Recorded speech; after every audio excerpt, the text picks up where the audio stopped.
ఆ social media చూస్తున్న మిత్రులందరికీ నమస్కారం.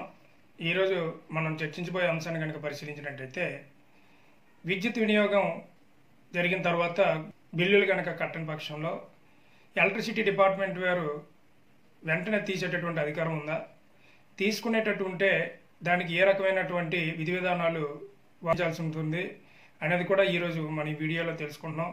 ఒకవేళ అలా కాని పక్షంలో వారు ఏ రకంగా డిపార్ట్మెంట్ వారి మీద కూడా లీగల్ పరమైనటువంటి చర్యలకు వినియోగదారుడు ఏ విధంగా చేయొచ్చు అనేది ఈరోజు ఈ వీడియో ద్వారా మీకు వివరించడం జరుగుతుంది.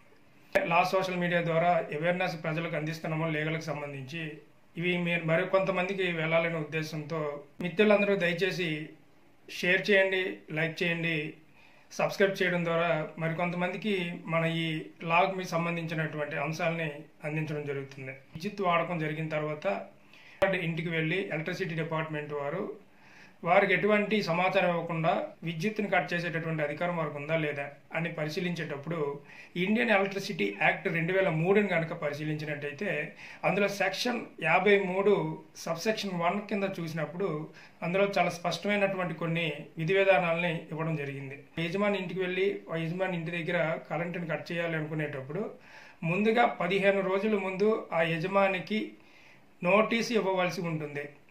నోటీస్ ఇచ్చిన తర్వాత ఆ యజమాని తొలకి ఎక్స్ప్లెనేషన్ 15 రోజుల్లో తీసుకుని అది సముచితంగా ఉన్నట్టయితే విద్యుత్ వినియోగాన్ని నిలుపుదల చేయకుండా కంటిన్యూ చేయవచ్చు.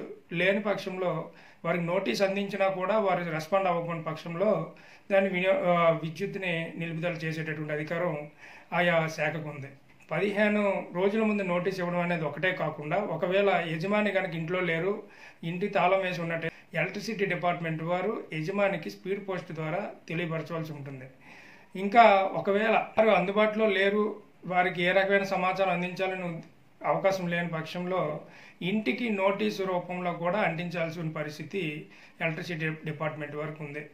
లైన్ మ్యాన్లు ఇంటికి వచ్చి వారు ఫ్యూజులను తీసుకోవడం కానీ తీసి వారితో పట్టుకెళ్ళిపోవడం కానీ ఎటువంటి ఇన్ఫర్మేషన్ లేకుండా చేసేటటువంటి విధానాలు అనేక రకమైన మనం చూస్తూ ఉన్నాం. ఇలాంటి వాటన్నిటికీ కూడా పులి స్టాప్ పెట్టాలనే ఉద్దేశంతో లీగల్గా కూడా కొన్ని రకమైనటువంటి వెసులుబాట్లు వీళ్ళు అందించడం జరిగింది.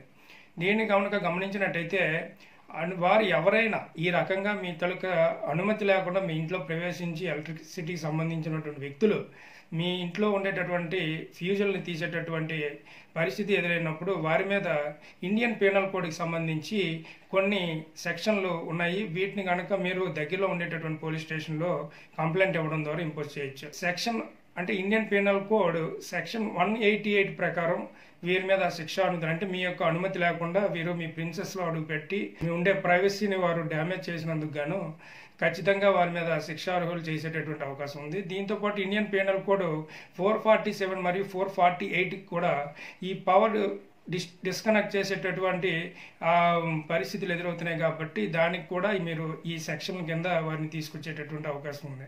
మాట్లాడేటప్పుడు కూడా ఎలక్ట్రిసిటీకి సంబంధించినటువంటి కొంతమంది వ్యక్తులు మాత్రమే చాలా అగ్రెసివ్గా మాట్లాడి మీరు బిల్లులు పే చేయలేదు కాబట్టి మేము కట్ చేస్తున్నాము, మీరు దీన్ని ఏదైనా చేసుకోండి, మీరు ఎవరికైనా కంప్లైంట్ ఇచ్చుకోండి అని చెప్పి చాలా ఇర్రెస్పాన్సిబిలిటీగా చాలా ఇర్రెస్పెక్టివ్గా మాట్లాడే సందర్భాలు కొన్ని ప్రాంతాల్లో చూడడం జరుగుతుంది.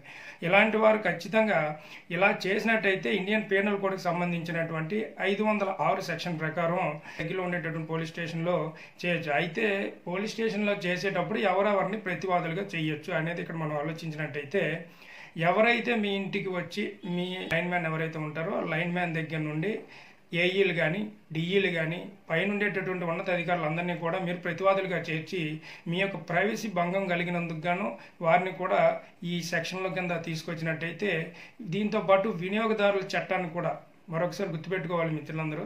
వినియోగదారుల చట్టం కూడా ఇప్పుడు చాలా గట్టిగా రూపాంతరం చెందింది. 2019లో జరిగినటువంటి అమెండ్మెంట్ను కనుక చూసినట్టయితే వినియోగదారుడే రాజు అనేటటువంటి ఒక కాన్సెప్ట్తో ఈరోజు అనేక రకాలైనటువంటి ప్రతిపాదనలతో ఈరోజు మన ముందుకు బిల్లు అనేది ఆమోదించడం జరిగింది.